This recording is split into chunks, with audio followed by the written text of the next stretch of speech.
I'm making plays. I'm making hits. I'm making plays. I never miss. Haters gon' hate. Yeah, they gon' hate. But look at the clips. Just look at the clips. At the end of the day, I was made for this shit. Dog, I was made for this shit.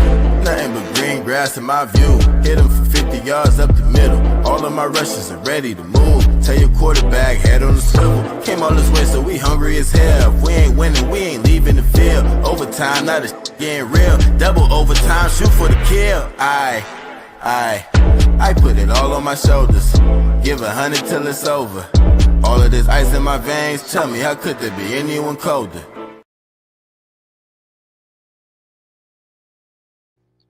Yo,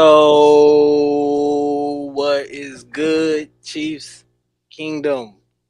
Arrowhead PM. We are back. What was this? Week 16. Week 16 is in the books for the Chiefs. Chiefs move to 14-1. They get a big dub over the Houston Texans. 27. I think it was 20. What was it? 27-19 final score. Yep. 27-19. Big dub at home, man. Offense looked great. Defense looked great as well. Probably the most complete game we've seen them play here recently. But, great to be 14-1. One seed is one win away from you, and everything is sitting right in front of you. But as always, man, Chiefs Kingdom, y'all can always find us on Apple, Spotify, Tidal, anywhere you can find podcasts at. Also follow us on Arrowhead AM and PM on Twitter as well. Glad to have y'all here tonight. Holidays are coming up soon. Christmas is right around the corner. Hopefully you got all your shopping done, last minute shopping. I tried to go to the store today and it was 10,000 people in there and I left. Ridiculous. So, yeah, hopefully you got all your shopping in, man. And hopefully you guys have a blessed and safe and happy Christmas, man. I got my guys here with me. My guy, the Justin Ross enthusiast, is here with us tonight, Ethan. And then I got my other guy here, Trizzy. Trizzy be the name in the building tonight, man. What's going on, guys? How we feeling about being 14-1? Man, blessed. Right? It's nice to be 14-1, man. I have a season like this, coming off back-to-back Super Bowls. I mean, you can't beat it. So, we're still the kings right now. If Trizzy, if I told you the beginning of the year we was going to be 14-1 by the time week 16 came around, would you have believed me? Considering the things that we had in place, it wouldn't be far fetched. Yeah. I mean, I guess sometimes, I think people, just they're treating a three-peat as if it's some pinnacle for the Chiefs. I don't think the people understand what the Chiefs are really after right now. The three-peat is good. Of course, we want that, but when the three-peat is over with, we'll celebrate that.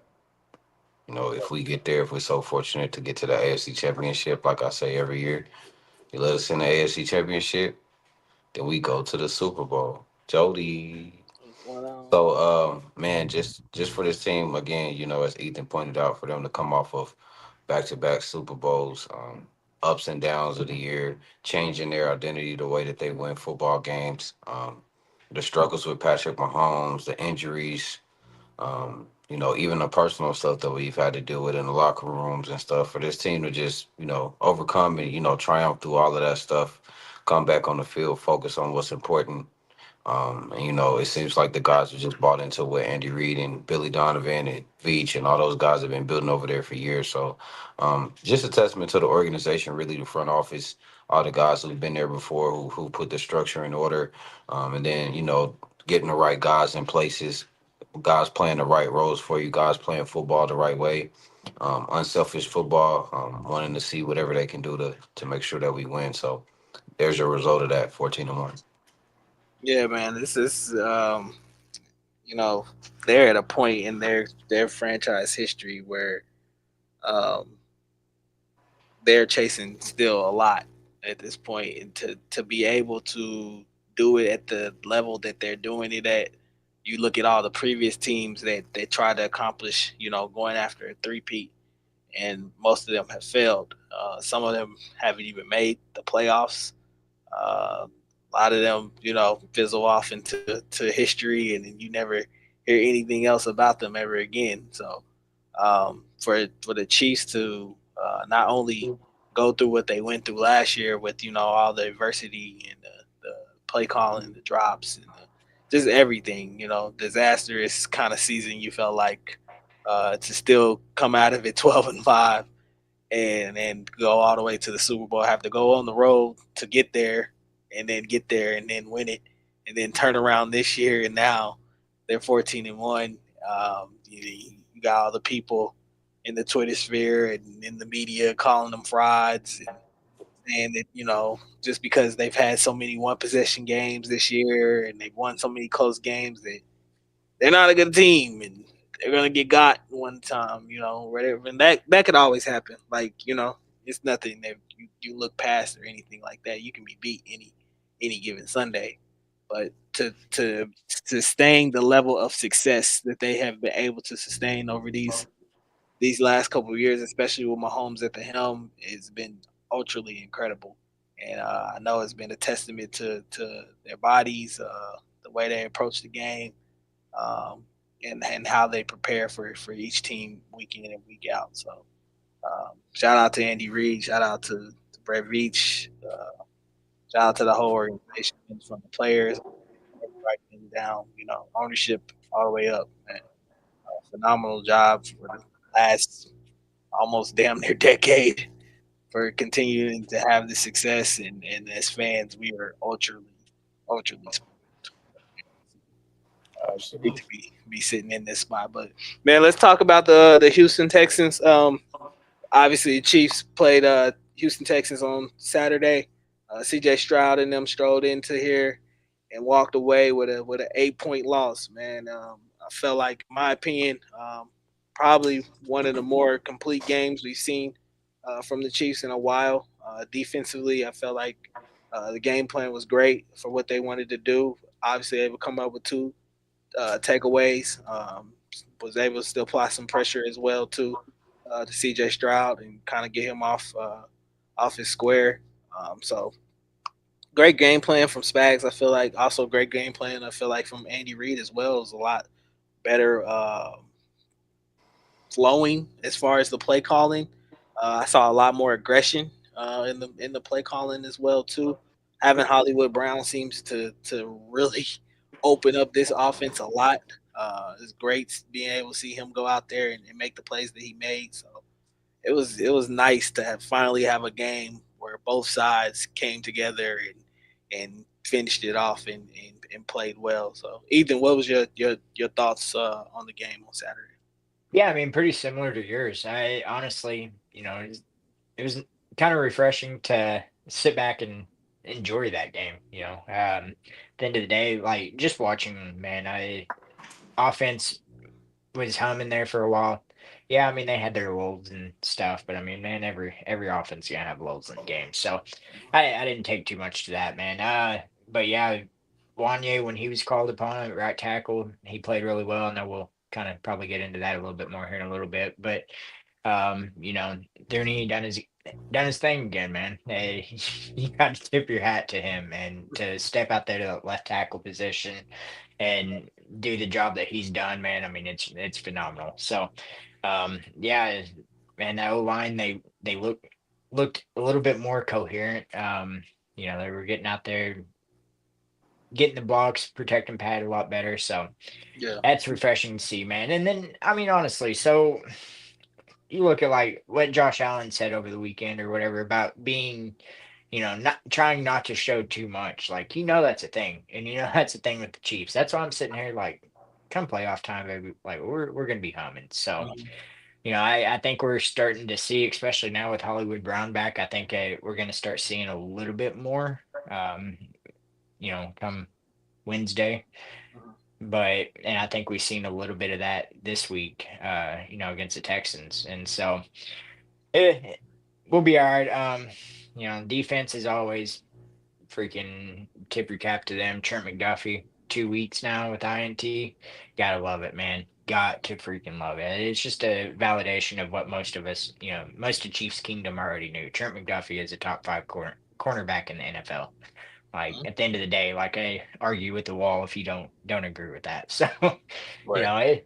it is what it is. I'm glad to see him starting to get those. And so, and another one I want to shout out is Nazi Johnson. He played extremely well. So I know Trizzy will probably get into that a little bit more, but yeah, man, I'm extremely pleased with what we've seen. Yeah, complete game from both sides. Speaking to the cohesion, Trizzy, uh, do you feel like this team, especially what you've seen on Saturday, is finally starting to turn that corner where they're starting to get to that point where you know that knob is starting to turn up and they know it's playoff time and it's time to go. Well, yeah, good question. I thought, first of all, I thought like the game plan for from top to bottom was complete. And I thought they did a great job at executing in certain situations. Third downs, we got pressure on CJ early, got a quick 3-and-out. And then, we were able to get the turnover the next possession with Jaden Hicks when he tried to force that ball to Nico Collins. And then on offense, just using the guys that you have. Obviously, Hollywood was effective with, not really having like that many snaps. I think he had like 20 snaps or something like that.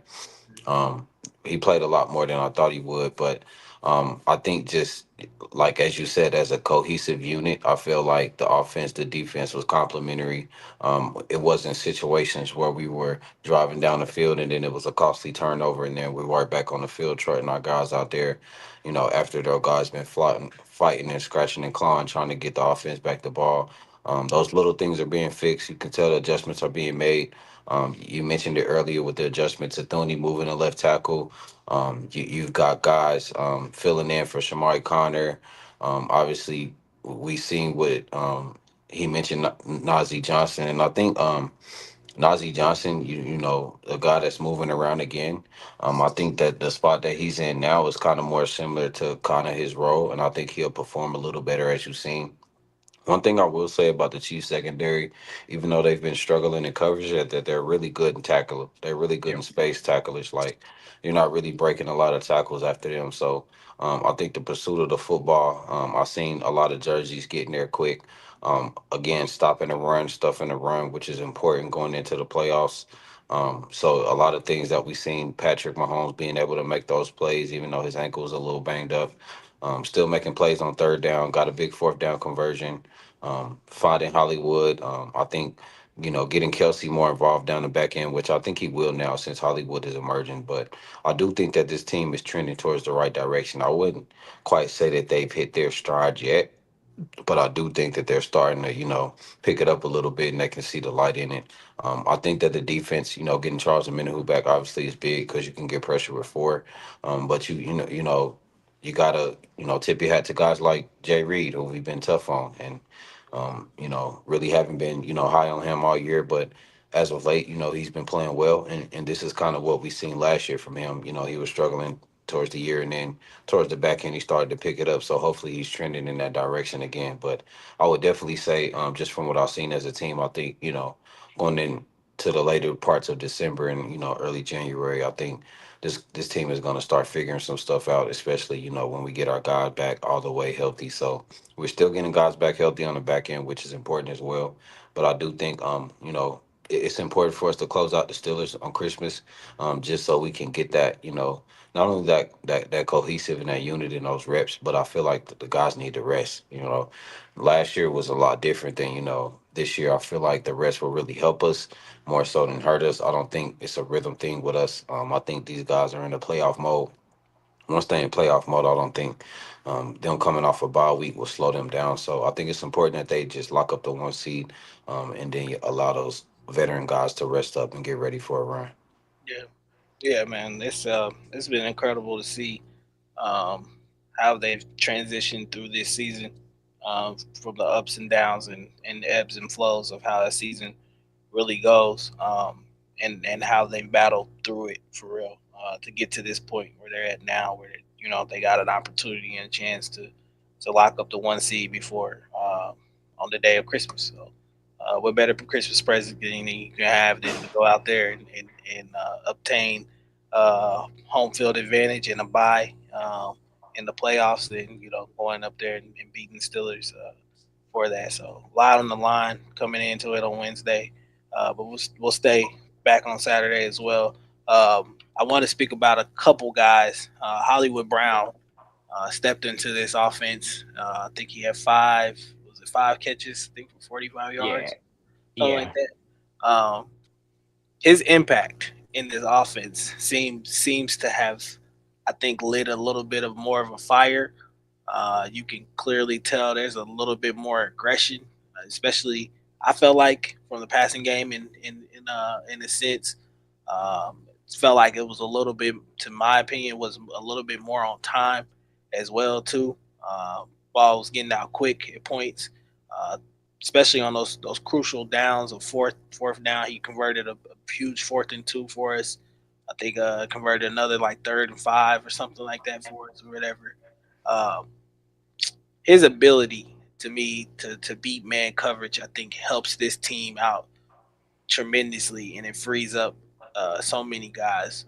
How do you feel, Trizzy, about Hollywood Brown's impact into this offense moving Well, it's not like another situation where you claiming a guy on waivers, or you picking him up or off a trade or something. A guy that really not been in the offense. He's been here, and we've made concepts and plays designed for him as well. What's up, Dom? Everybody forward? get Dom in Dominique, there.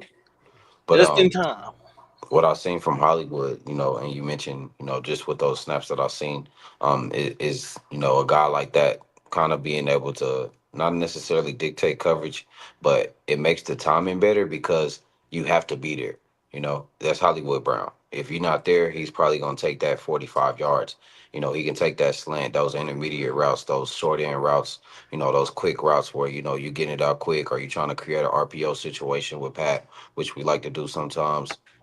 I think we made an emphasis on getting the ball out quick, but also I think he makes it easier to push the ball down the field. Certain throws on 3rd down would be easier for Kelsey to kind of work the sticks.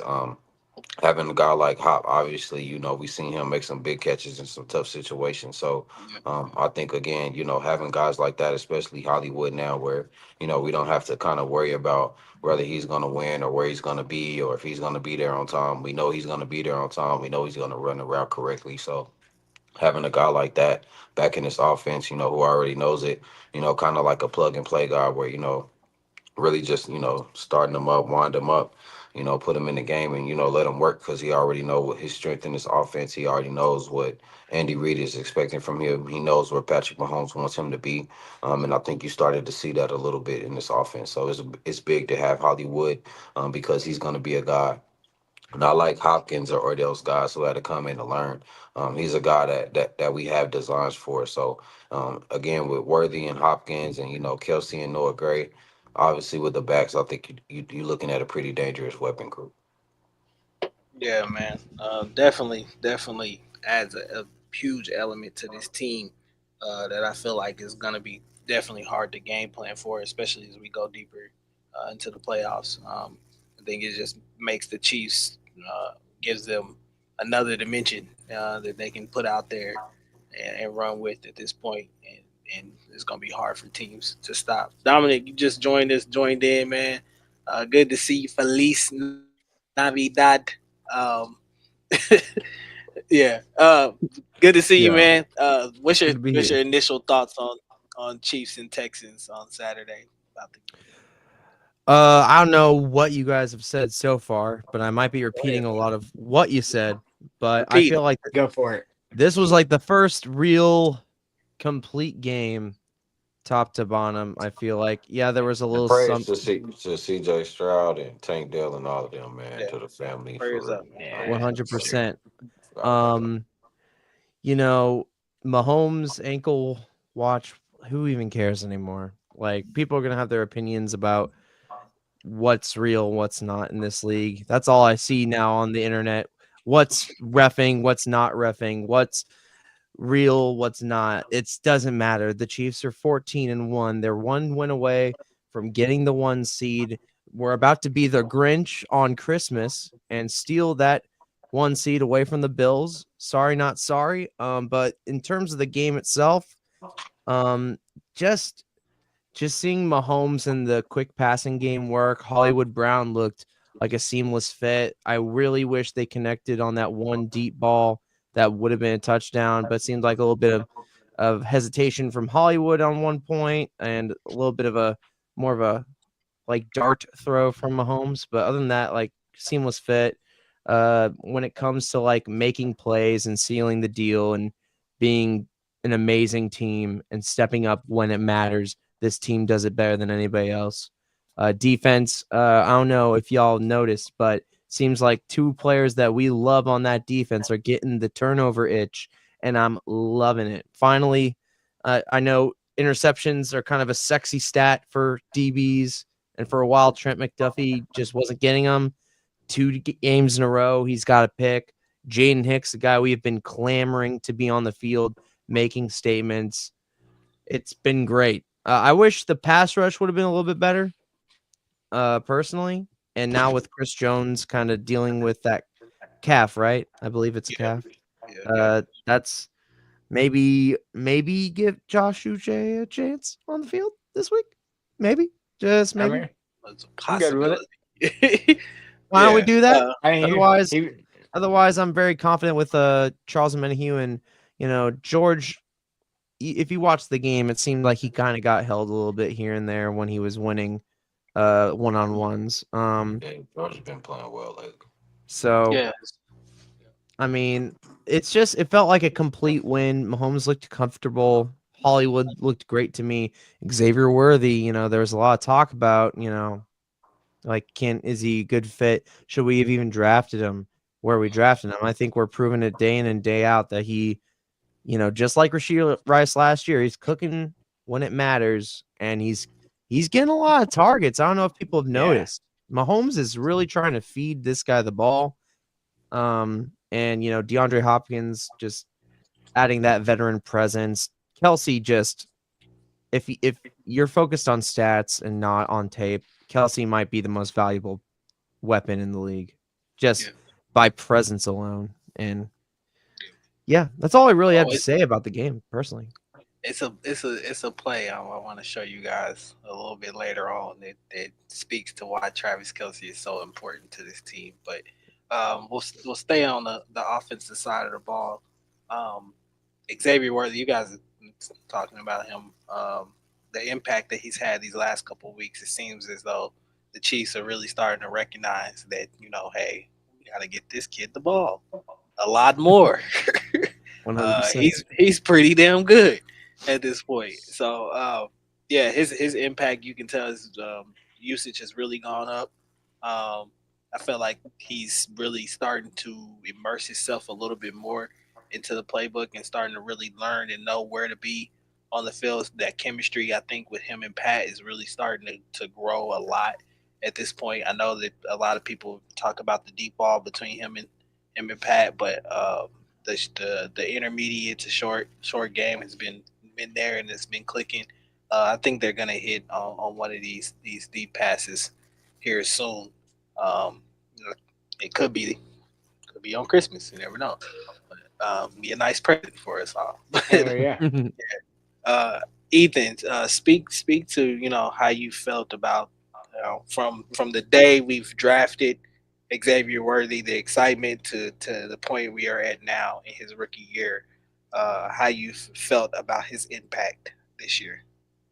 I mean, I get that people want or expect those deep shots from Worthy.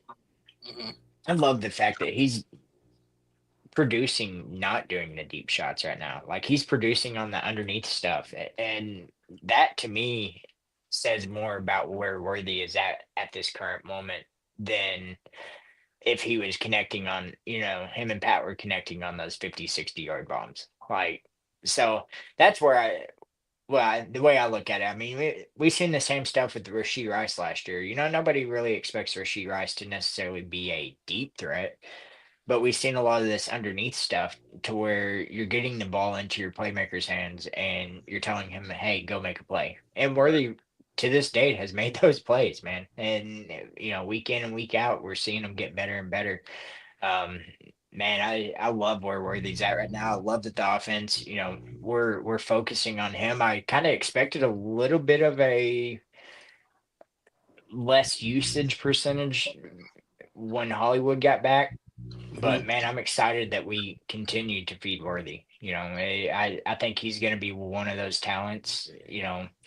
Maybe not necessarily, I would say this year. I mean, he's still going to be a good, serviceable wide receiver 2, 3, this year or whatever. But for the rest of the year, come next year and the year after that, like the usage that he's getting now is only going to help. And so, seeing him develop, learning behind DeAndre Hopkins, learning behind guys like Juju Smith-Schuster, Hollywood Brown, like, dude, he's got so much more of a leg up than what a lot of these other wide receivers, first year wide receivers coming into. Now obviously you got guys that are just naturally, they come in, they're wide receiver one automatic. That's just because the team doesn't have anything else. So I love it, man. I think that he's only going to continue to get better from here. Playoff time, I'm excited. I cannot wait to see what he does in the playoffs. What's he got? What, 8 touchdowns on the year now? Mm-hmm. Is it 8 or 9?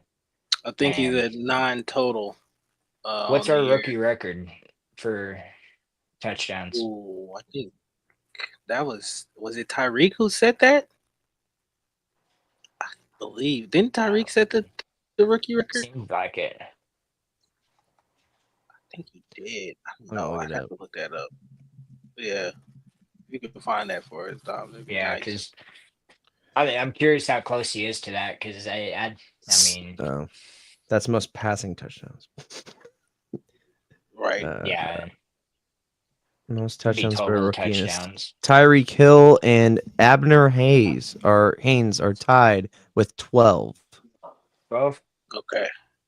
Hey, 12 that'd be Abner total, cool. right? Haynes did it in 1960. Okay. It'd be tough for him to get to it, but man, I think he has a shot. Especially the way we've been using him. So Right. he just got to get out of those, the shoestring tackles. That's his biggest thing. I don't fault him for it though, man. I mean, Yeah. that's Corey said something about strapping something to his ankle during practice or whatever. I'm like, I don't know about all that. Let's just Yeah. he's Yeah. he's gonna break plays, so all that stuff will Right. come. Well, But yeah, man, I'm excited for him. I think the main thing that has been great for him is that he's really been growing in the red zone area and learning that area as well too, and developing down there as we can. I'm trying to pull up this clip now. Speed kills in the red zone. Right. But I think it also speaks to like his knowledge of how the game for him. I feel like it's kind of slowing down at this point, Yeah. and starting to see things a little differently. So we can see this play here. Chiefs obviously scored on this play and went to Xavier. Let me try to run this. Kind of get this bunch over here up to the left, top of the screen, and I think Noah ends up motioning over. But you kind of see how Xavier's kind of examining the coverage, knows, okay, where's the leverage at? Are they playing, a certain way? And then just kind of finding the open area in the zone and being able to be open and finishing the play out, man. I think he's been tremendously growing and helping this team continuously week in and week out. So the rookies, man, the young guys in this game, man, it's hard for young guys to come into this game and really do things.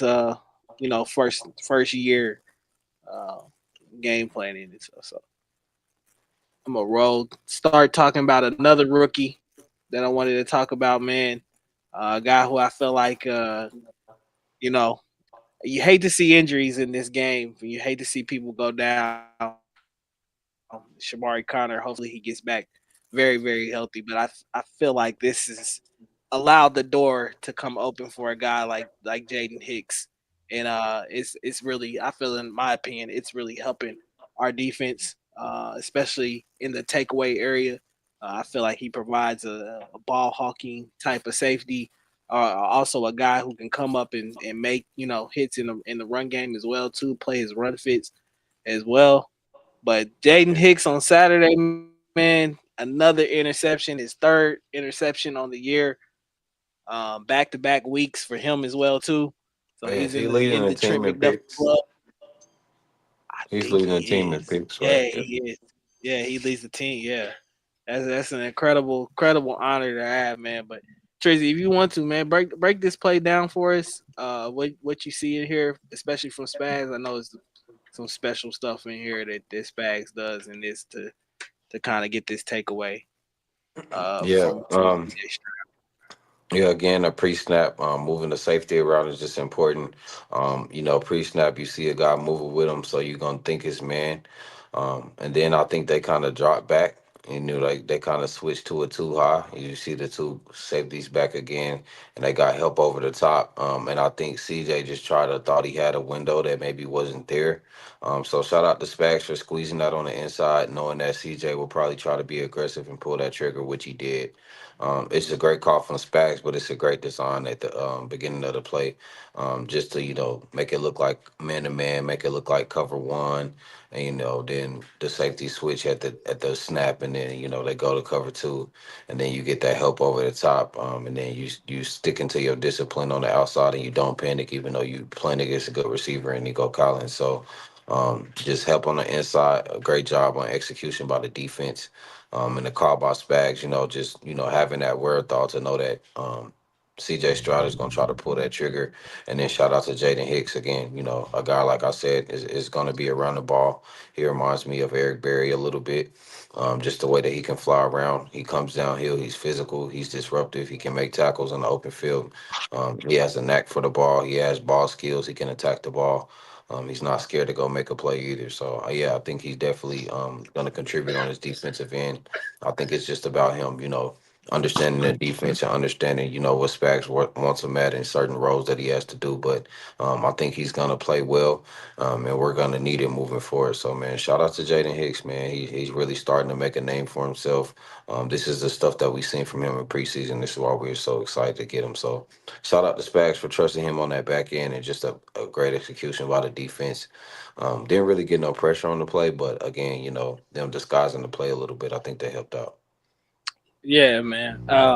I you know, like I said, never want to see injuries or anything like that.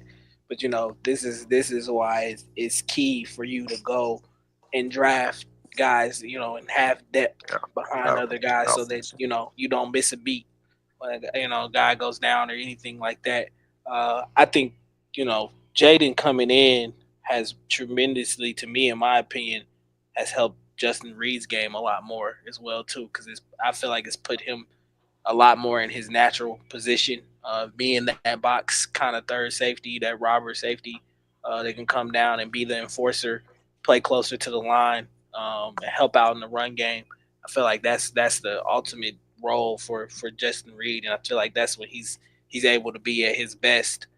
So it's incredibly gratifying to have a guy like Jaden Hicks who can play that deep cover, free range kind of safety role that Brian Cook has been playing as well too, and be able to be effective with it and be able to take the ball away at points and times, to have those kinds of instincts. Dominic, how have you felt about Jaden Hicks's rookie year so far? I mean, to say underwhelming would be a disservice because I don't think it's been underwhelming. Obviously, he hasn't been given the leash like we kind of wish he could have had in the beginning of the season. But being able to see the impact that he makes as soon as he's on the field is what matters to me. Being able to be called your number and be like, all right, step up. Oh, Chamari Connor's out. Go make a name for yourself. Oh, when Mm-hmm. when they make switches and substitutions, he still pops on the field. We've seen it in like little bits and pieces throughout the first like 13 games, but ever since he started and had much more of a role, and especially this past game, you get to he just pops off the screen. Like 21 is everywhere, and that's what I really like to see. Obviously, like we got him. I believe he was a 5th rounder. I could be wrong. And that was a big steal, especially coming out of Washington State. And I think he brings an energy, and I can't wait to see him grow even more as a player on this team. Because once he has a voice, man, like the defense can only go up from here, man. That's what I'm excited to see. To be able to like the main thing that I like about Andy Reid's teams is he lets personalities shine, and I can't wait to see Jaden Hicks's personality really shine on the field when he's given the opportunity to step up and be like the starter of the team. Yeah, yeah, man. It's definitely, I feel like, coming soon. You got some older guys that are here that probably won't be here next year, so got to definitely get him to grow up quick and be ready to go out there and hold that position down full Shout time. out But to Veach, man. Seriously, like, Yeah, do we doubt this man still? This might it's some be people people that do. do. This People might that do. be That do. if we're hindsight. I know the season isn't over and there's still 2 games left and we don't have the 1 seed yet. But hindsight, this is the most brilliant Veach year I think we've ever seen. Based off being able to respond to injuries, being Oh able to yeah, pick up guys brilliantly, just especially in the draft. I mean, obviously the big names are like Xavier, and I know Kingsley hasn't worked out, but there's still potential there. Like just this year specifically, oh, I'm down my number 2 wide receiver. Let's go pick up Juju. Oh, I'm down my number 1 wide receiver. Let's get D Hop on very great trades. Oh, and even though Josh Uche hasn't really worked out, like there's still That's that it. potential. He might show up this week. So, and I mean, you look at other trades like Deontay Johnson and him not working out with the Ravens. He might actually do better with the Texans now because of Tank Dell injury. But like this is the greatest Veach year I think I've ever seen because he is being proactive based off of the historical precedents of this year specifically. I feel like this is just a masterclass for Veach.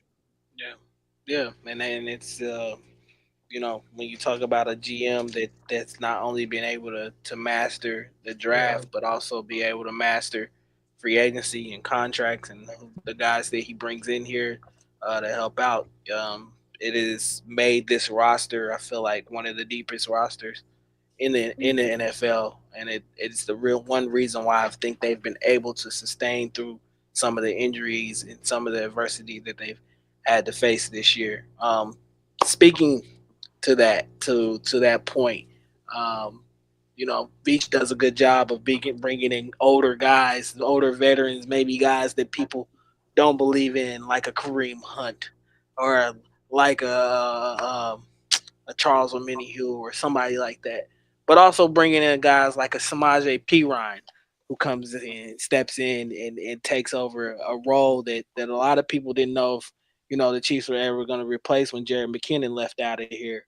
But Samaje Perine steps right in, and definitely takes over this role as a down back, a guy who brings a lot of impact. I feel like doesn't probably get as many snaps as you would like for him to, but when he gets into the game, man, he makes an impact in this thing. So this is one of the bigger plays heading into half. I think it got us into field goal range. Great play design. I feel like in Andy from Andy Reid and Matt Nagy, just to get a guy open. But I also wanted to speak to you guys. Start talking about Travis Kelsey and his impact and just the little nuanced things that he does for this team. I know a lot of people are like, well, he's not catching the ball or uh, he's not scoring or he's not doing this. He doesn't have 1,000-yard season, and that's the standard, that we all hold him to. But this is the reason why guys like Travis Kelsey are Hall of Fame players and their knowledge of the game. He's the reason why this play even happens.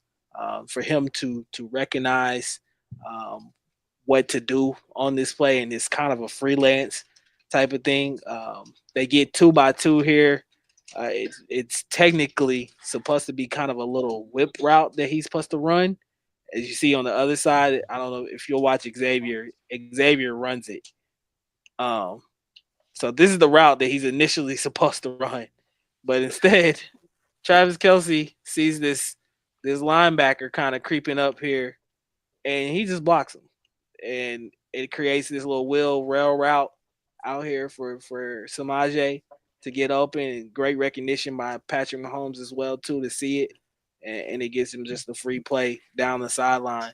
Um, to get Samaje down the sideline to get him in field goal range at this point to try to get some points before the end of half. But just one of you guys, if you want to, man, just talk about the greatness of Travis Kelsey at this point. Even though he doesn't have to put up the stats or anything like that, just Bro, what he. I mean, yeah, I mean, he just opens up so much more for like guys like Noah Gray, guys like Juju and D Hop and stuff like that. He takes a lot of those double teams, and that's something that's extremely underrated. It's like Chris Jones on the D line. When you got a guy like that gaining that much attention, it's man, it's hard for a defense to cover that. How do you double two guys? How do you focus on 2, 3 guys and try to stop them? Like it's kind of pick your poison this year. How do you want to lose to the Chiefs? That's the question I feel defense coordinators are going into week in and week out. And so come playoff time, man, you know what Travis is going to be. I think we've kind of limited usage a little bit this year, especially with having all those guys. And so I think come playoff time, it's going to be a difference maker for sure. Yeah, go ahead, Dom. My bad. Go ahead. It's also like having the context of realizing that, yeah, his stats aren't like what people expect, especially with the kind of streak he had. But he still has this most targets by any tight end. He's gotten 122 targets.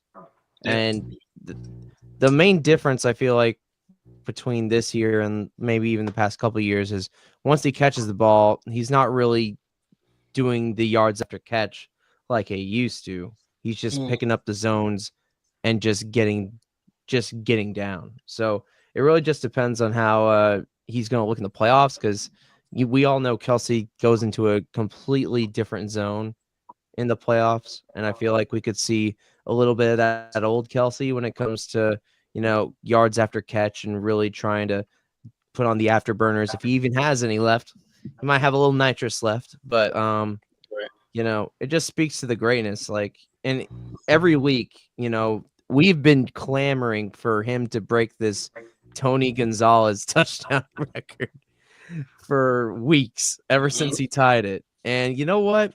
For a guy like Trav, he doesn't give a shit about it. Like, if he ends up not ever after the season, if he never ends up getting another touchdown and retires and shares that record with Tony, I bet that's going to even be a bigger thing, a bigger feather in his cap, just knowing that he gets to share that record with Tony. He's unselfish. He doesn't care. You hear it every week on the New Heights podcast. He's just about getting the dub. Yeah. And I love that leadership. Yeah, you can clearly tell his leadership shows on the field, especially even in plays like this. I don't know if you guys watch him. Watch his reaction to this play. He just stands there. He knows. he knows. And that's the little nuanced things that his mind, as he's standing over there, you can tell is constantly working, always looking to see what's the defense going to do, how are they lined up, who's moving where. And I think he just recognized it. And then Andy Reid and them giving him the freedom to freelance and do stuff. Like, he's not supposed to do this. This is not this is not his job right here. But he just recognizing hey, this isn't about me getting open. He could go out there and say I'm going to get open and try to make the big play myself or whatever. But he knows if I just do a little something here, this could free up a teammate to make a big play. And this is the reason why this guy has 3 rings at this point in his I career. mean, when you see the guy just like pointing at the open guy because he's being double teamed, you know he's doing something. Right. Yeah, he did that multiple times this game. He was just like, Pat, Mhm. that guy. Right. Yeah. Brilliant.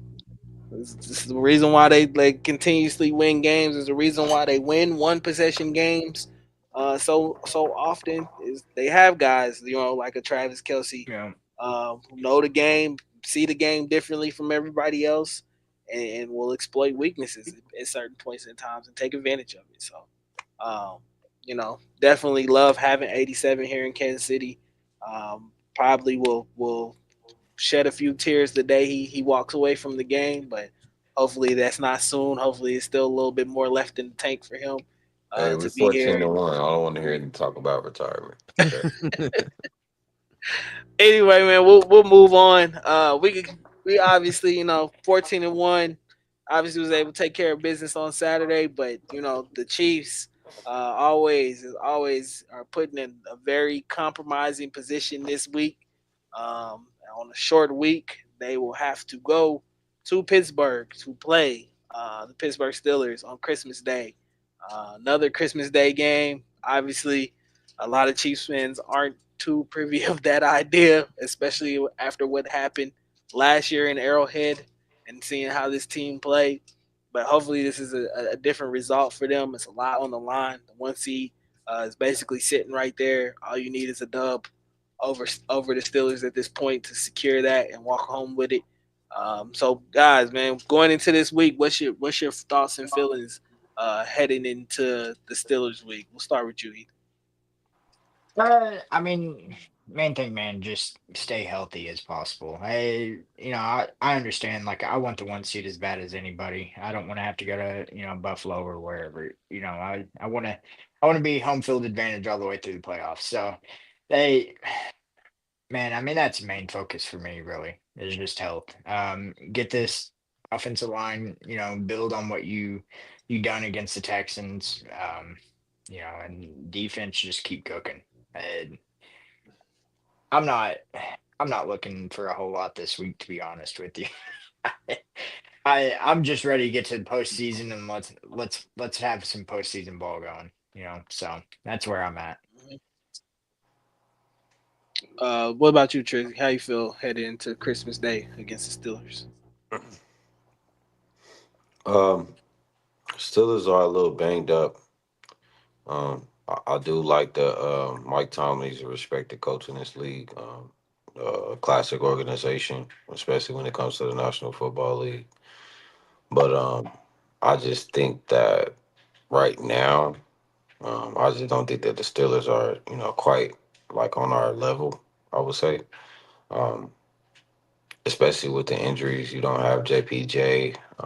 Might be, a 70-80% George Pickens. Not saying that they won't be able to make plays. I think, they'll make it tough for a while, especially with that defense. We definitely have to find a way to slow down TJ Watt, which I think will be important, obviously. But again, getting that protection is important. It's about winning the trenches, providing that pressure, earning the right to rush the passer, being solid on rundowns. I think that we're capable of that. And I do think that on the back end, with certain guys, getting more comfortable in their positions, I do think that if we can, earn the right to rush the guy and get on those third and longs, those second and longs, I think that our defense can maybe overwhelm them a little bit. And then we can lean on the run game on the other side and, try to free up some guys on the back end. I think, without JPJ, I think the other corner is solid. But the guy that's, replacing him on the other side, maybe be able to be exploited. I think Patrick Queen, that linebacker is coming back. He's coming back from IR. I think Peyton Wilson or something like that. I Yeah, seen that. I think he played. He played on Saturday. Yeah. Yeah, okay. So, you know, I do think that that linebacker group can be had. So I think we have some opportunities to push the ball down the field. As long as we're solid on defense, setting the tone like we did against the Texans, I think that we did a great job of coming out there. Not kind of starting off laggish or slow. We're going to be on the road, and that crowd is going to be tough. So it's definitely going to be important for us to get off to a good start, especially if we start off with the ball. I think we need to go on the long drive and, kind of cement ourselves in Pittsburgh a little bit, just to make sure that we're executing and doing those things well. I think the Texans are a little better than the Steelers when it comes to the offensive threats that they have and, the different things that they can do, the problems they can present with Nico Collins and C.J. Stroud. So I do think Russell Wilson is going to have some motivation, obviously, but I think that we can put the Steelers up if we go out and execute the right way. Yeah. Dominic, what about you? Thoughts and feelings on Steelers Christmas Day? Well, I kind of want to put context into like the whole 3 games in 10 days. We're not the only team that is dealing with it. The only reason why we're kind of complaining about it is because we had a bye week in week 5. So we haven't really had much rest compared to like the Ravens, who are also on this same streak, the same 3 games, 10 days. They had the bye week before this even started, like literally right before. So they have the benefit of the doubt there.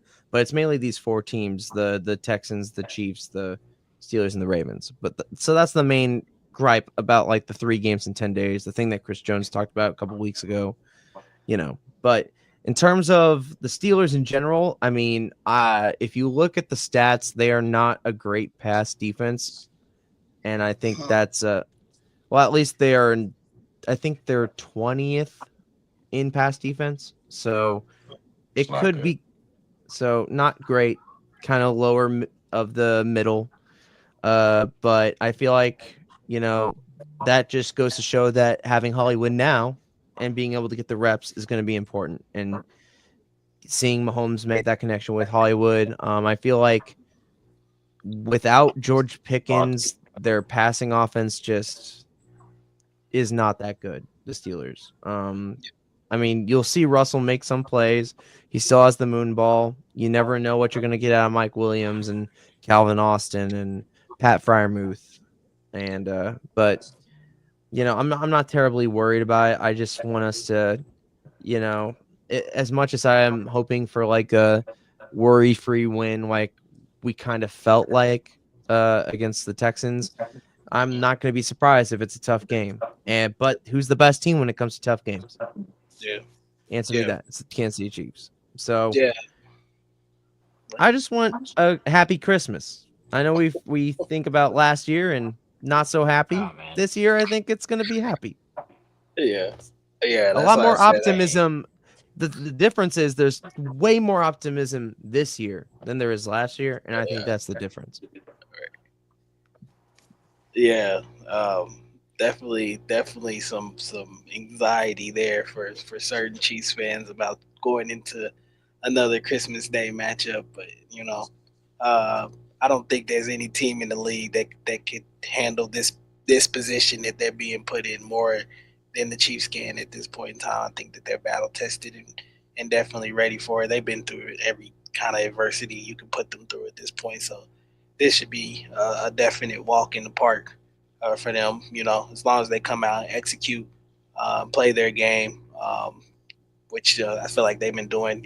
Last couple of weeks, a good job of taking care of the ball, but also taking away the ball. And now I think they're like, did y'all know they're like +4 now in turnover margin, which is crazy because I think one huge game against Cleveland. I think game against Cleveland, and then they had the 2 interceptions on Saturday. Week 7 or 8, they were like -11 or something like that, which was crazy. I mean, of course, Mahomes was, still kind of dealing with some of the yips and things of that nature, and there was some fluky interceptions in there off the hands and stuff like that. So, but doing a lot better job, especially these last couple of weeks of limiting the turnovers, not giving the ball back, and also taking the ball away. I think the biggest thing going into this game for me is kind of how we approach the Cleveland game. Do we let TJ Watt wreck the game? How do you game plan for him? How do you keep him contained? Obviously, we know, just like Myles Garrett, there are going to be points and times where he's going to get his or whatever. He's just too good of a player to keep, at bay that long for or whatever. So going into that there has been some news about DJ Humphries possibly being able to play in this game, but we have seen Joe Tooney play the left tackle position at a really high level the last 2 weeks. My question to y'all is: do you interrupt that chemistry of Tooney and Caliendo, Creed and Trey Smith, and now I will assume it's going to be Wanye at right tackle this week with Jawan Taylor dealing with the knee sprain? Um, do you interrupt that chemistry with bringing back DJ Humphries and putting him at the left tackle position, or do you feel like you should roll with what you've been playing with at this point right now and continuing on with that chemistry? Um, how do you feel about DJ Humphries potentially starting, Tracy? Yeah, I think you need to roll with DJ. So Tony's been doing a hell of a job, and I think it's been, obviously it's been talked about a lot around the league, but I think, for us to be successful in the playoffs and us to push the ball down the field, we're going to need Joe Thuney to be that guard that he's been, next to Creed and, obviously Trey on the other side. I think that guard center guard combination is just, one of the best we've seen. And I think, obviously I'm not saying that I wouldn't hate it if he stayed at left tackle. He's been doing a hell of a job. But I think for the continuity of the offense, having our guys in our position is important. Even though, now if we put DJ Humphries back for some reason, you know, it's looking like old times or he's just getting beat or it's too much, I wouldn't mind rocking with Thuney as a left tackle and trying to get some other guys involved. Excuse me, I don't know what's wrong with my throat. But I think just I think Baldinger had some video out on Thuney just manning that position and having to go up against Myles Garrett not easy. Having to go up against DeMille Hunter and the other kid who both have 10 sacks. I think that that those are the only defensive ends in the league with multiple sacks. So for Tony to go out there and do that, obviously, it's going to turn the coach's eyes. So I wonder what Andy Reid is thinking about that. But I don't think Caliendo can do much of that guard for much longer. I know he's been, plugging in because he's doing the job, but he's just horrible in that run blocking. I need Tony back in that position, man. So I would much rather see Humphries, be able to come in and do it. We paid him for it. What about you, Dom? Interrupt chemistry or keep the chemistry going? So personally, I kind of you rock with the I would personally rock with the hot hand. But again, I don't know what Mahomes is wants. If Mahomes through these past couple of weeks are like, you know what, I feel like I've been more comfortable than I've been in a while.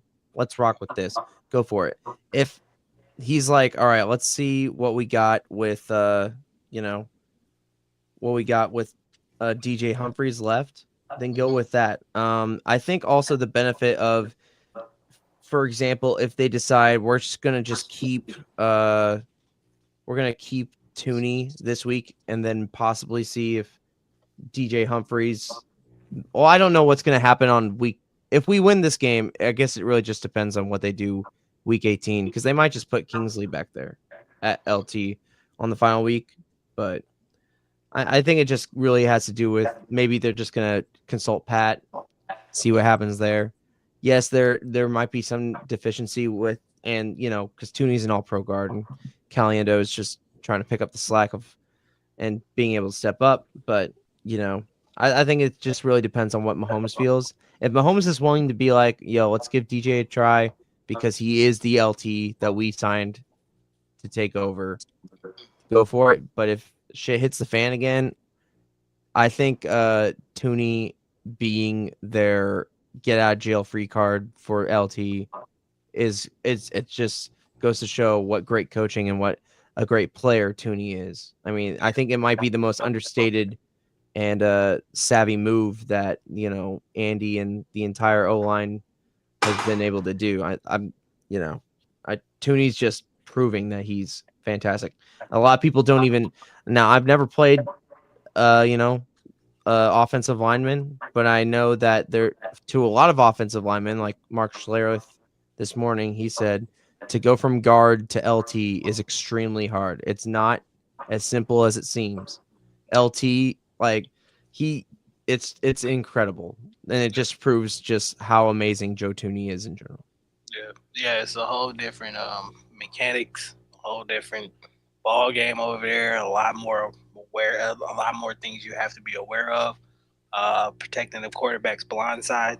That's why those guys who do get paid. That's why there's not as many available left tackles in this league. Because the good ones are all signed and on the team at this point. So speaking to some of the fans that complain about the left tackle position, you got to go out there and be able to find one, secure one, and develop them and sign them for long term. Ethan, we'll go to you real quick. Um, interrupt DJ. chemistry or yeah, DJ or Tooney. Who you All rolling with? right. So here's my thing, right? Like I want to see DJ Humphries in there as bad as anybody. My main thing is I want to make sure that he is 100% good to go, game shape. Let's rock and roll. And that's the biggest thing. Like I want him for the playoffs. I wouldn't personally wouldn't mind having him sit another week, have Thurney and them take over and just kind of give them another shot. Now that also brings an interesting issue as far as hate that it's this late in the season. Do we play him versus the Broncos if we win Hmm. against the Steelers? To get him kind of in tune with this offense, or Right. do we wait completely wait until the playoffs? Man, I mean it's difficult. Anytime you got a guy like this coming off an injury and hasn't played in so long, and then he gets hurt game one, it's not a good look. So I want to see him rest another week personally. I think Dirty and them's done completely fine. I think they've done better than fine. It's the best our offensive line has looked all year. So you know whatever they think, I'm kind of with Dom. Whatever Pat Mahomes wants, do it. Yeah. Yeah, I think it's gonna probably come down to something that's probably a game time decision to see if if DJ Humphries is up to going, they'll probably play him. And I don't blame them at all. Yeah, I think it you know kicking Joe Tooney out to left tackle is as good as he has been. To speaking to Trizzy's point, it does make you some nice, gives you some slight difference at left guard. Um, you don't have that same kind of production. Caliendo has been serviceable, but there are points and times where you do see that he has certain weaknesses that Joe Tooney, obviously when he plays that position, he masks in this offense, and they're able to probably run the little ball a little bit better to that side as well. So it is a tough position to be put into. But I do think if DJ Humphries is fully ready to go, that he'll probably be starting at left tackle. But then I do think, speaking to Tracy's point again, that if things kind of go haywire, that they'll probably go back to that lineup of putting Tooney back there at left tackle and allowing him to hold that down until they can kind of figure out what they're gonna do from there. Could be a thing where Joe Tooney may be playing left tackle for the rest of the season. So never know. But speaking to the season, man, we're almost to the end, fellas. You know, we got 2 weeks left of this thing, man. Football is almost to playoff time. Um, the Week 17 schedule is officially out. Have it pulled up here. I know you guys are used to the big Fox graphic that we usually put up here, but I couldn't find it this time damn, I'm around. not So probably gonna read this that is one. you get Adam Captain here. All right. But obviously, Sunday, Wednesday, Christmas Day, kicks off with Chiefs and Steelers, as well as Ravens and Texans in the evening game. You could say. Then Thursday night football as well with Seahawks and Bears. Then you roll into the Saturday games. You got 3 Saturday games this week: Patriots, Chargers, Broncos, Bengals. Bengals and Broncos should be Ooh. a really good one. That's Um, gonna be a good game. I think yeah, if the Bengals lose, their season is over. yeah, And a it's lot saying on the no. line. A lot on the line. for both teams actually. Broncos clinging on to that 7 seed at this point. Bengals trying to snatch that away from them and hope for some help from some other teams as well. Cardinals were eliminated yesterday, so they'll be playing for nothing against the Rams. But the Rams obviously trying to keep pace in that NFC West and hold off the Seattle Seahawks up until this point. Sunday games, I'm trying to see if there's any. I think the only really I mean, good Jets game on and Bills Sunday. could be something based off how the defense has been for the Yeah, Bills, but you never know. yeah. I think they're gonna follow up to Probably. the Jets. I just think everything has gone bad up there in New York. That team is absolutely cooked at this point. I don't know. Sunday, I mean, I probably Packers and Vikings probably most intriguing as far Falcons as and Commanders. The yeah, Packers and the Falcons Vikings. Falcons gotta win out. yeah, Falcons and Falcons. Commanders. You get Yeah, two Falcons and Commanders, yeah. two rookie quarterbacks, Jaden Daniels and Michael Penix Jr. going at it. So that should be a lot of fun. That'd be a game I'll probably put a couple bets on. Like the Buccaneers got to win against the Panthers on Sunday too. Yeah, Bucks are in a Nope. compromising position after losing The to the Cowboys. Dallas Cowboys last night in a disastrous fashion. So yeah, backs up against the wall from them. They must continue to win to stave and hold off the Atlanta Falcons at this point for the NFC South and clinch a playoff berth as well too. The Raiders head to New Orleans. Dude, I even said it last week. Are the Raiders gonna Raider and win that game? The Raiders don't even know how to tank right at this point. It was just Dude, now the Patriots have the second pick in the draft. yeah, Travis Hunter's about to be a New England Patriot. absolutely disgusting. Did they give up on Drake May though?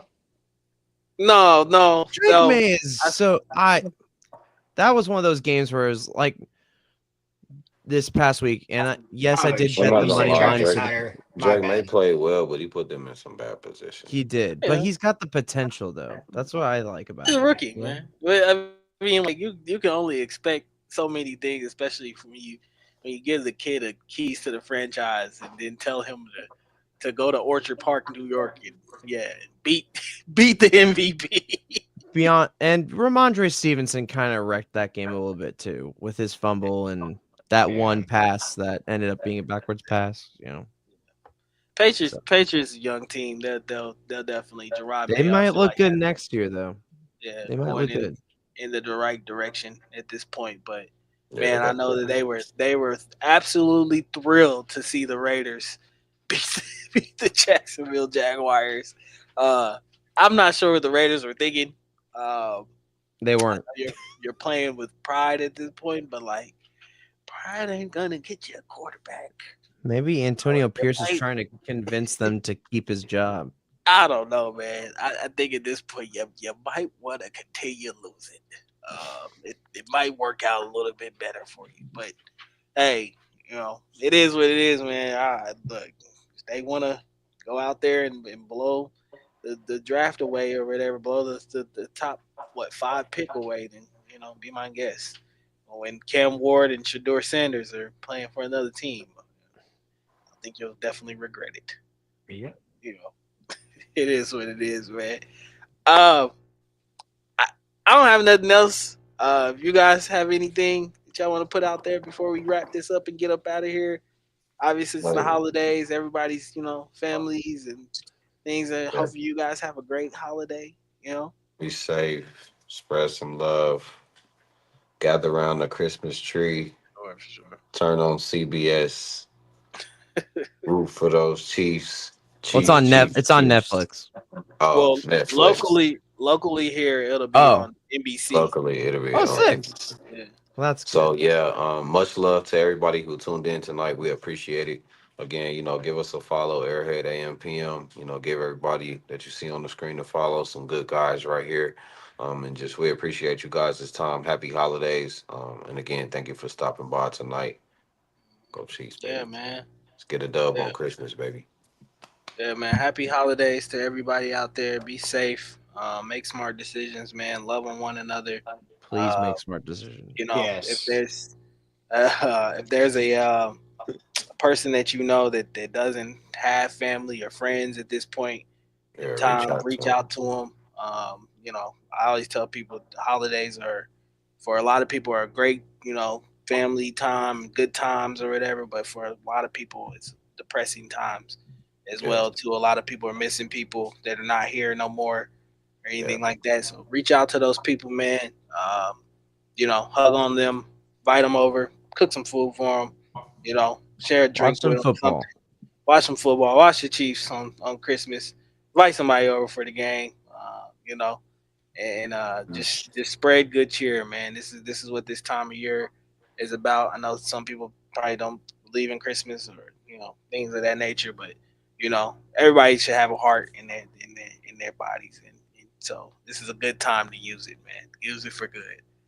Amen. Amen. But yeah, Chiefs man. are about to steal Christmas this year. Let's I get hope, that 1 seed, baby. Let's hope please so, baby. don't fucking ruin One Christmas. win to the 1 seed. One win, baby. Because last year was not very fun. But it is what it is, man. But yeah, grateful to be in this position as a Chiefs fan to be able to watch our team entertain the whole world on Christmas. It's definitely a great honor from that perspective. But hopefully they go up to Pittsburgh and get a big dub, man.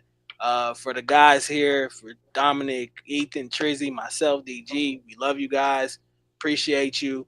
And we'll see y'all on the other side, man. Go Chiefs. Go Chiefs. Merry Christmas, y'all. Yeah, I put it all on my shoulders. Give 100 till it's over. I told you.